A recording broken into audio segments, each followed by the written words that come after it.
News টুডেতে আপনাদেরকে স্বাগত। আমি রিক দেখে নিচ্ছে এই মুহূর্তের বিশেষ কিছু খবর। আরজিকর কাণ্ডে মিথ্যে তথ্য এবং গুজব ছড়ানোর অভিযোগে দুই চিকিৎসককে তলব করেছিল কলকাতা পুলিশ। এই দুই চিকিৎসক হলেন কুণাল সরকার, সুবর্ণ গোস্বামী। দুই চিকিৎসকের সঙ্গে নিয়ে অন্য চিকিৎসকেরাও মিছিল করে লালবাজারে যাওয়ার সিদ্ধান্ত নেন। সেই মতোই সোমবার দুপুরে কলকাতা মেডিকেল কলেজ থেকে মিছিলে রওনাও দেয়। লালবাজারের উদ্দেশ্যে সেই মিছিল রওনা দেয়। তবে মিছিল আটকাতে লালবাজারের অনতি দূরে ফিয়ার্স লেনে ব্যারিকেড করে পুলিশ। সেখানেই মিছিল আটকে দেওয়া হয়। কলকাতা পুলিশের তরফে জানানো হয়, তলব পাওয়া দুই চিকিৎসক শুধু লালবাজার যেতে পারবেন। সেই মতো নিজেদের আইনজীবীকে সঙ্গে নিয়ে লালবাজারে ঢোকেন কুণাল সরকার এবং সুবর্ণ ঘোষ। ছবি আমি তুলে ধরার চেষ্টা করছি, দেখতেই পাচ্ছ পায়েল। এখানে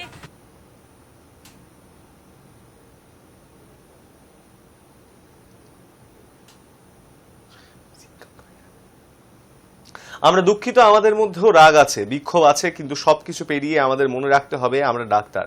আমরা আন্দোলন করছি, তাও আমাদের মনে রাখতে হবে প্রত্যেকের কাছে আমাদের একটা দায়িত্ব আছে, এমনটাই বললেন কুণাল সরকার।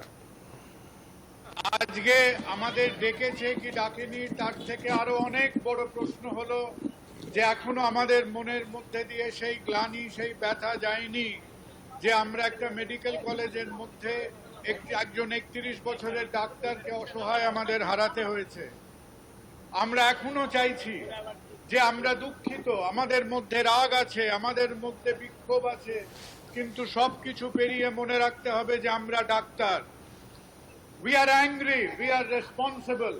আমরা প্রোটেস্ট করছি, আমরা এর একটা ইনভেস্টিগেটিভ বিহিত চাইছি, কিন্তু তাও মনে রাখতে হবে আমাদের নিজেদের কাছে, আমাদের to the society at large, to the patients we serve, প্রত্যেকের কাছে আমাদের একটা দায়িত্ব এবং রেসপন্সিবিলিটি আছে।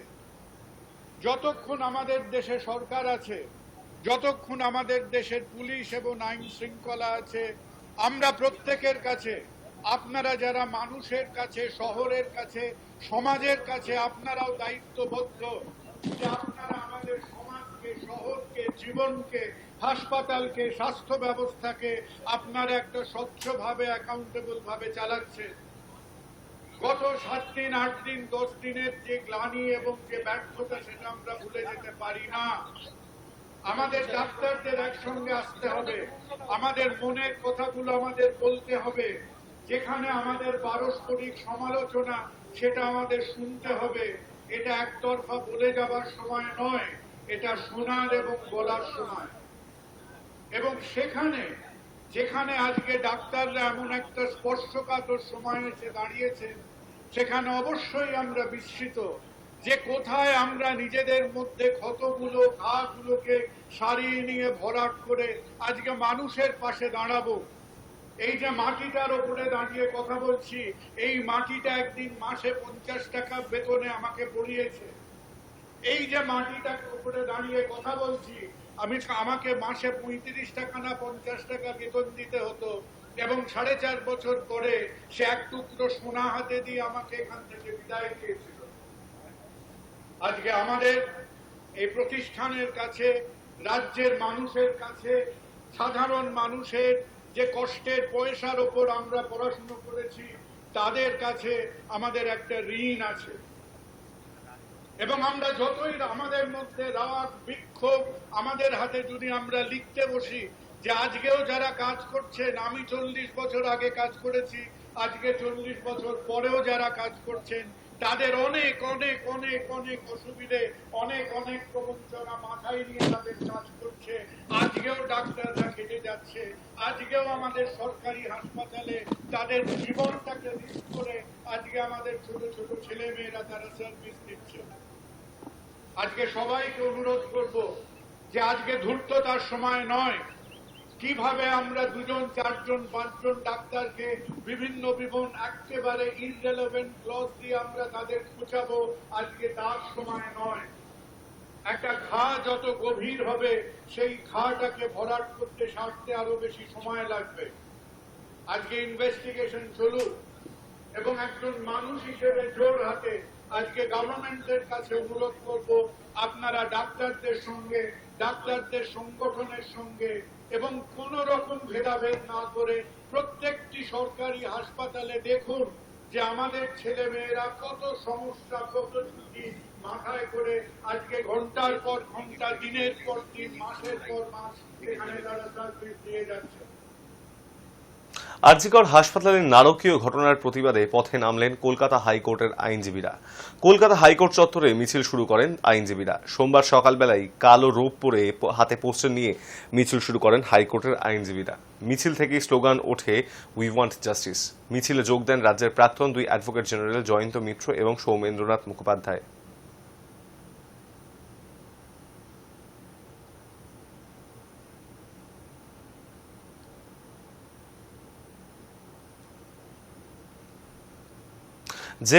জায়গা গত কয়েকদিন ধরেই হয়ে উঠেছে প্রতিবাদের আঁতুর ঘর, সেখানেই সম্প্রীতির ছবি ধরা পড়ল। আন্দোলনরত ডাক্তাররা রাখি পরিয়ে দিলেন হাসপাতালের কর্তব্যরত পুলিশ কর্মীদের হাতে। 19 আগস্ট দেশজুড়ে পালিত হচ্ছে রাখি বন্ধন উৎসব। উৎসব পালন হচ্ছে পশ্চিমবঙ্গেও, কিন্তু মন ভালো নেই রাজ্যের। দিন কয়েক আগে তিলোত্তমার বুকে ঘটে গিয়েছে মর্মান্তিক ঘটনা। কলকাতার আরজিকর হাসপাতালে তরুণী চিকিৎসকের ধর্ষণ ও খুনের ঘটনায় তোলপাড় রাজ্য। ডাক্তার থেকে বিনোদন, ক্রীড়া জগৎ, আইনজীবী নির্বিশেষে সাধারণ মানুষ পথে নেমেছেন বিচারের দাবিতে। সোমবার রাখির দিন শহর জুড়ে বিভিন্ন কর্মসূচি নিয়েছে রাজনৈতিক দলগুলি। শাসক থেকে বিরোধী দল প্রতিবাদের মাধ্যম হিসেবে ব্যবহার করলেন আজকের দিনটিকে। এরই মধ্যে অন্যরকম চিত্র দেখা গেল খোদ আরজিকর হাসপাতালের বাইরে। যে জায়গা গত কয়েকদিন ধরে প্রতিবাদের আঁতুড়ঘর, সেখানেই সম্প্রীতির ছবি ধরা পড়ল। বিগত দিন কয়েক ধরে আন্দোলনরত ডাক্তাররা রাখি পরিয়ে দিলেন হাসপাতালে কর্তব্যরত পুলিশ কর্মীদের হাতে। যে পুলিশের ব্যবহারে প্রতিবাদে সরব হয়েছিলেন রাজ্যবাসী, সমালোচনায় বিদ্ধ করেছিলেন বিরোধী দলগুলো। সেই জায়গায় দাঁড়িয়ে আজকের এই ছবি অন্য বার্তা বহন করল। কর্তব্যরত তরুণী চিকিৎসকের প্রতিমূর্তির সামনে দাঁড়িয়ে ছেলেদের হাতে রাখি বাঁধলেন অন্যান্য তরুণী চিকিৎসকেরা। পুলিশ কর্মীদের হাতেও বেঁধে দিলেন তারা রাখি। পাল্টা মহিলা পুলিশ কর্মীরাও ডাক্তারদের হাতে বেঁধে দেন রাখি। বর্তমানে এক অস্থির সময় দাঁড়িয়ে এ যেন এক বেঁধে রাখার শপথ। অন্যায়ের প্রতিবাদ থাকবে, প্রতিরোধ থাকবে এই শহরে। তবে এত কিছুর পরেও মানবিকতা, ভালোবাসা যে হারিয়ে যায়নি তিলোত্তমার, সেটাই একবার মনে করিয়ে দিল রাখির দিনের আরজিকর হাসপাতাল। Hi news network. সোমবার সকালে সিজিও কমপ্লেক্সে হাজির কুণাল ঘোষ। আরজিকরের ঘটনায় বেশ কিছু নথি জমা দিলেন তিনি। সোমবার সকালে সিজিও কমপ্লেক্সে হাজির তৃণমূল নেতা কুণাল ঘোষ। আরজিকরে চিকিৎসক পড়ুয়াদের কাছ থেকে পাওয়া বেশ কিছু নথি তার কাছে ছিল, যেসব সিবিআইকে দিতে চান তিনি, যার কারণে নিজেই সিজিও পৌঁছলেন কুণাল ঘোষ। তবে শুধুমাত্র এই একটি কারণ নয়, সিবিআই দপ্তরে অন্য একটি কাজও তার ছিল বলে জানিয়েছেন তৃণমূল নেতা। সিজিওতে পৌঁছে কুণাল ঘোষ জানান, অন্য একটি মামলায় আমার এখানে আসা, কিন্তু তার পাশাপাশি আরজিকরের কিছু জুনিয়র চিকিৎসক এবং প্রাক্তনী কয়েকদিন আগে আমার সঙ্গে যোগাযোগ করেছিলেন। কিছু বিষয়ে তারা ঊর্ধ্বতন কর্তৃপক্ষের দৃষ্টি আকর্ষণ করতে চেয়েছিলেন। আমি তাদের জিজ্ঞাসা করেছিলাম আমার কাছে কেন। তারা জানিয়েছেন, চাকরি প্রার্থীদের আন্দোলনের সময় আমি তাদের সঙ্গে ছিলাম, তাই এক্ষেত্রেও আমার কাছেই এসেছেন। পাশাপাশি কুণাল ঘোষ আরও জানান, আরজিকর হাসপাতালের উপর আমার দুর্বলতা রয়েছে। আমার বাবা মা উভয়ই এখানকার পড়ুয়া ছিলেন। আমার জন্মও হয়েছে আরজিকরে। আমি খুব স্পষ্টভাবে বলছি, আমি বেসিক্যালি এসেছি আমার একদম নিজস্ব দরকারে। কারণ আমার কলকাতার বাইরে গেলে একটা ইন্টিমেশন দিতে হয়, ফলে আমার ইন্টিমেশন লিস্ট নিয়ে আমার এখানে আসা। কিন্তু তার পাশাপাশি আরজিকরের কিছু জুনিয়র ডাক্তার, প্রাক্তনী, তারা কয়েকদিন আগে থেকে কিছু যোগাযোগ করেছিলেন। তারা কিছু বিষয় ঊর্ধ্বতন কর্তৃপক্ষের দৃষ্টি আকর্ষণ করতে চাইছিলেন। আমি তাদের জিজ্ঞাসা করেছিলাম আমার কাছে কেন। তারা বলেছেন, এই কর্মপ্রার্থীদের আন্দোলনের সময় আপনি একটু সময় দিয়েছিলেন, তাদের হয়ে চেষ্টা করেছেন, আমরা তাই আপনার কাছে এসেছি। তো তারা আমায় কিছু বলেন। আরজিকর হাসপাতালের প্রতি আমার একটা দুর্বলতা আছে। আমার বাবা মা দুজনেই সেখানে মেডিকেল স্টুডেন্ট ছিলেন। আমার জন্ম আরজিকরে। আমার ঠাকুরদাদার চেম্বার এবং ওষুধের দোকান আরজিকরের গায়ে ছিল। অতীতে এক্সপ্যানশনের সময় সেগুলো সব উঠে যায়। আমার একটা দুর্বলতা আছে। এই জুনিয়র ডাক্তাররা কিছু জরুরি বিষয় দৃষ্টি আকর্ষণ করেন। তো পুরোটা তো আমি বুঝতে পারিনি মেডিকেল বিষয়টা, তো আমি তাদের বলেছিলাম আর একটু ক্লারিফাই করে দিতে। তো ইন দ্য মিন টাইম এই দুর্ভাগ্যজনক মার্ডারটা ঘটে যায় এবং আমরা সবাই এদের দোষীদের বা দোষীর ফাঁসি চাই, শাস্তি চাই। এরপরে তারা আমার সঙ্গে আবার যোগাযোগ করেন, তারা কিছু বিষয়ে জানিয়েছেন। আমি তাদের অনুরোধ যে তারা তো এই গোটা ঘটনাটা যুক্ত নন, এই হত্যা এবং এই বিষয়টা, ফলে তাদের তো সিবিআই ডাকবে না। সন্দীপ ঘোষের বিষয় আমি কারোর নাম বলছি না, আমার বক্তব্য হচ্ছে যে তারা বলেন যে যেহেতু তাদেরকে তো ডাকবে না, কারণ তারা এই হত্যার ত্রিসীমানায় নেই, কিন্তু এর কিছু প্রেক্ষিত থাকলেও থাকতে পারে, ফলে তারা কিছু যা দিয়েছেন সেগুলো আমি যেহেতু আসছি, আমি অনুরোধ করব তাদের নিতে, তারা নিলে নেবেন, না নিলে না নেবেন। আর এই জুনিয়র ডাক্তারদের বক্তব্য তাদের পক্ষে এসে দেওয়াটা অসুবিধা, কিন্তু যদি এরা মনে করেন এই তথ্যগুলি তাদের কাজে লাগবে, তাহলে তারা ওদের সঙ্গে কন্ট্যাক্ট করলে সেগুলো দেয়া থাকছে, তো তারা কোঅপারেট করতে প্রস্তুত। আমার মনে হয়েছে এতে যথেষ্ট কিছু আছে, এগুলো সত্যি না মিথ্যে সেগুলো আমাদের পক্ষে আপনিও তো জার্নালিস্ট, আপনার কি মনে হয় এটা খুবই ইম্পর্টেন্ট ডকুমেন্ট এই ক্ষেত্রে? আমি তো এটার সত্যাসত্য কোনো চেক করিনি, তারা যা দিয়েছেন এবং সেই ছেলে মেয়েগুলির যা আবেগ লজিকের, যারা প্রতিবাদী, যারা এই ঘটনার নিন্দা করছেন, যারা এই কোথাও কোনো গাফিলতি থাকলে সেটা চিহ্নিত করছেন, নিশ্চিতভাবে সেগুলো তো, ফলে আমি যদি তারা নিতে চান দিয়ে যাব, না নিতে চাইলে নেবেন না। তবে কি বিষয় এই নথি তা বলতে চাননি কুণাল ঘোষ। সিবিআই যদি মনে করে এই তথ্য তাদের কাজে লাগবে, তবে তারা সেই জুনিয়র চিকিৎসকদের সঙ্গে যোগাযোগ করতে পারে। উল্লেখ্য, গত 9 আগস্ট আরজি করে এক মহিলা চিকিৎসককে ধর্ষণ ও খুনের ঘটনায় প্রথম থেকেই প্রতিবাদ জানিয়ে দোষীদের শাস্তি চেয়েছেন কুণাল ঘোষ। সঙ্গে দলের কিছু ভুল সংশোধন প্রয়োজন বলেও জানিয়েছিলেন তিনি। বর্তমানে কলকাতা হাইকোর্টের নির্দেশে আরজিকর কাণ্ডের তদন্ত করছে সিবিআই। ঘটনায় হাসপাতালের প্রাক্তন অধ্যক্ষ সন্দীপ ঘোষকে অনবরত জিজ্ঞাসাবাদ চলছে। তারই মাঝে সিবিআই দপ্তরে গেলেন Kunal Ghosh. Hi news network. বৃষ্টি ভেজা রাজপথে চলল প্রতিবাদ। স্লোগান ছিল একটাই, দোষী নিপাত যাক। লাল হলুদ আর সবুজ মেরুনে ছেয়েছিল রাজপথ, আর পুলিশ প্রশাসন দেখালো তাদের নিজ যোগ্য পদ।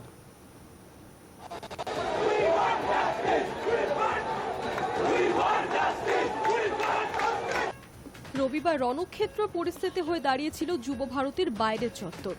যুব ভারতীর সংলগ্ন এলাকায় রবিবার বিকেল 4টে থেকে রাত 12টা অবধি 163 ধারা জারি করা ছিল। ময়দানে চির প্রতিদ্বন্দ্বী ইস্টবেঙ্গল এবং মোহনবাগান মিলেমিশে গিয়েছিল রবিবার। খেলার ময়দানে যুদ্ধ ব্যক্তি পরিসরে আসতে পারেনি। দুই প্রতিদ্বন্দ্বী দল রবিবার কাঁধে কাঁধ মিলিয়ে প্রতিবাদে সামিল হয়েছিল। সেখানে ছিল না কোনো ইস্টবেঙ্গল বনাম মোহনবাগান স্লোগান। উঠেছিল দুই দলের একটাই প্রতিবাদের slogan, we want justice. RG Kar কাণ্ডের প্রতিবাদে মুখর দুই দল। প্রতিবাদে সামিল ছিলেন মোহনবাগান অধিনায়ক শুভাশিস বসু। ফুটবল প্রেমীদের পুলিশের পক্ষ থেকে ভিআইপি গেটের 200 মিটার দূরে গিয়ে প্রতিবাদ করতে বলা হয়েছিল। তারা সেটাই মেনে ভিআইপি গেট থেকে দূরে সরে যান, কিন্তু তারপরও ফুটবল প্রেমীদের উপর লাঠি চার্জ শুরু করে পুলিশ। আশঙ্কা আগে থেকেই ছিল যে রণক্ষেত্র পরিস্থিতি হতে চলেছে যুব ভারতীর সামনে, হলেও তাই। পুলিশ প্রতিবাদী ফুটবল সমর্থকদের থামানোর জন্য লাঠি চার্জ শুরু করেন। ফুটবল সমর্থকদের বিক্ষোভে স্তব্ধ হয়ে পড়ে যুব ভারতী সংলগ্ন এলাকা। স্তব্ধ হয়ে যায় ইএম বাইপাস। একাধিক ফুটবল প্রেমীদের টেনে হিচড়ে প্রিজন ভ্যানে তোলে পুলিশ। বাদ যায়নি মহিলা সমর্থকেরাও, কিন্তু ফুটবল প্রেমীদের প্রতিবাদ থামেনি। এরপরই ঘটনাস্থলে যান এআইএফএফ এর প্রেসিডেন্ট কল্যাণ চৌবে। কথা বলেন পুলিশ আধিকারিকদের সঙ্গে। তারপর তিনি জানান, যাদের আটক করা হয়েছিল ছেড়ে দেওয়া হয়েছে। Hi news network. নির্যাতিতার বাবাকে মিছিলে হাঁটতে হবে না, তিনি শুধু নবান্ন অভিযানের ডাক দিন, বাকিটা আমরা দেখে নেব। আরজিকরের ঘটনায় এমনই মন্তব্য করেছেন শুভেন্দু অধিকারী। পাশাপাশি রাতের বেলা মহিলাদের জন্য নিরাপদ নয়, এই লজ্জা রাখার কোনো জায়গা আছে, এমনটাও জানিয়েছেন শুভেন্দু। আমি তো করবো ওনার বাবাকে জাতীয় পতাকা নিয়ে নবান্ন যাওয়ার কলটা দিন না ওনার বাবা। ওনার বাবাকে আসতে হবে না, বয়স্ক মানুষ, শোকাতুর হৃদয় নিয়ে আছেন। আমরা বাকিটা যা করার করে দেবো জাতীয় পতাকা নিয়ে, ন্যাশনাল ফ্ল্যাগ নিয়ে উনি কলটা দিন।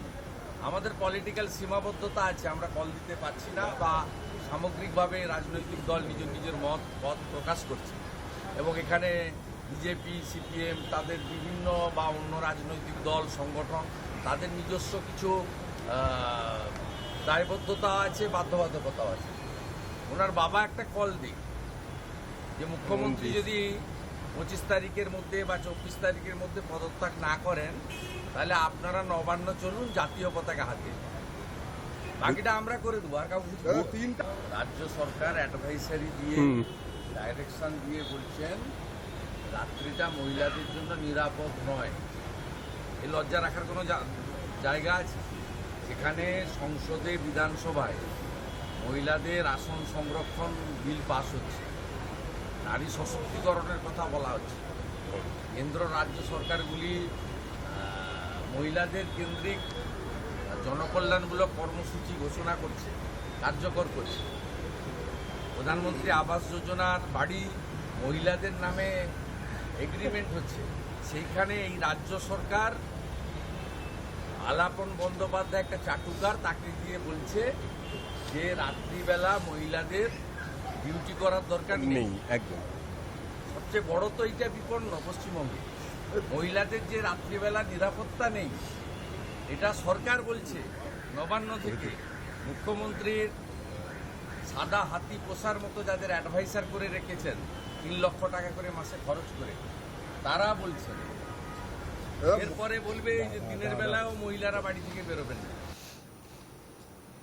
হারোয়া থানার পক্ষ থেকে হারোয়া ব্লক স্বাস্থ্য কেন্দ্রের সকল স্বাস্থ্যকর্মীদের রাখি পরিয়ে শুভেচ্ছা জানালেন হারোয়া থানার পুলিশ প্রশাসন। উত্তর 24 পরগনা জেলার বসিরহাট মহকুমার হারোয়া থানার পক্ষ থেকে হারোয়া ব্লক স্বাস্থ্য কেন্দ্র অর্থাৎ হারোয়া গ্রামীণ হাসপাতালের কর্তব্যরত সমস্ত ডাক্তার, নার্স এবং স্বাস্থ্যকর্মীদের রাখি পরিয়ে মিষ্টিমুখ করিয়ে শুভেচ্ছা জানানো হয় হারোয়া থানার পক্ষ থেকে।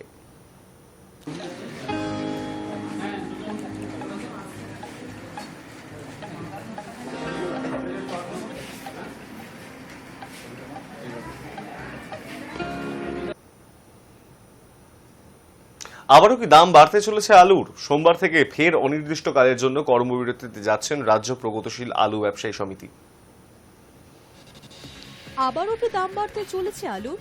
সোমবার থেকে ফের অনির্দিষ্টকালের জন্য কর্মবিরতিতে যাচ্ছেন রাজ্য প্রগতিশীল আলু ব্যবসায়ী সমিতি। সংগঠনের পূর্ব বর্ধমান জেলার সভাপতি উত্তম পাল জানিয়েছেন, সোমবার থেকে কর্মবিরতির ডাক দিয়েছেন তারা। দাবি না মেটা পর্যন্ত কোনোভাবেই তারা আর কাজ করবেন না। এমন পরিস্থিতি চললে খুচরো বাজারেও টানাটানি হওয়ার আশঙ্কা রয়েছে, ফলে আলুর দাম আবারও বাড়ার সম্ভাবনা থাকছে। আলু রপ্তানি নিয়ে পুলিশের বাধার অভিযোগ তুলে গত 20 জুলাই রাজ্য জুড়ে কর্মবিরতির ডাক দিয়েছিল প্রগতিশীল আলু ব্যবসায়ী সমিতি। টানা 5 দিন সেই কর্মবিরতি চলে। সেই কর্মবিরতির জেরে রাজ্যে আলুর সংকটও দেখা গিয়েছিল। বাজারে আলু কিনতে গিয়ে খালি হাতে ফেরার জোগাড় হয়েছিল আমজনতার। পরবর্তীতে কৃষি বিপণন মন্ত্রী বেচারাম মান্না, পঞ্চায়েত মন্ত্রী প্রদীপ মজুমদাররা বসে বৈঠকের মাধ্যমে পরিস্থিতি সামাল দেওয়ার চেষ্টা করেন। কিন্তু আলু ব্যবসায়ীদের দাবি পরিস্থিতি নিয়ন্ত্রণে আসেনি। যা সমস্যা আগে ছিল এখনো তাই রয়েছে। সংগঠনের পূর্ব বর্ধমান জেলার সভাপতি উত্তম পাল জানিয়েছেন, যতদিন না বর্ডারে কাজকর্ম স্বাভাবিক হচ্ছে ততদিন কর্মবিরতি চলবে। কারণ আমাদের কাজ বাইরের রাজ্যে আলু পাঠানো, কিন্তু সেটা পাঠাতে পারছি কোথায়? যেগুলো এখানে বিক্রি হয় না সেগুলি আমরা বাইরের রাজ্যে পাঠাই। কৃষি বিপণন মন্ত্রী বেচারাম মান্না আমাদের ডেকেছিলেন, বৈঠকে জানিয়েছিলেন কর্মবিরতি তুলে নেবার কথা, বর্ডার খোলার কথাও জানানো হয়েছিল বলে জানা যায়, কিন্তু কিছুই হয়নি বলে দাবি উত্তম পালের। Hi news network. News today এখন এই পর্যন্তই। দেখতে থাকুন হাই নিউজ, নির্ভীক, নিরপেক্ষ।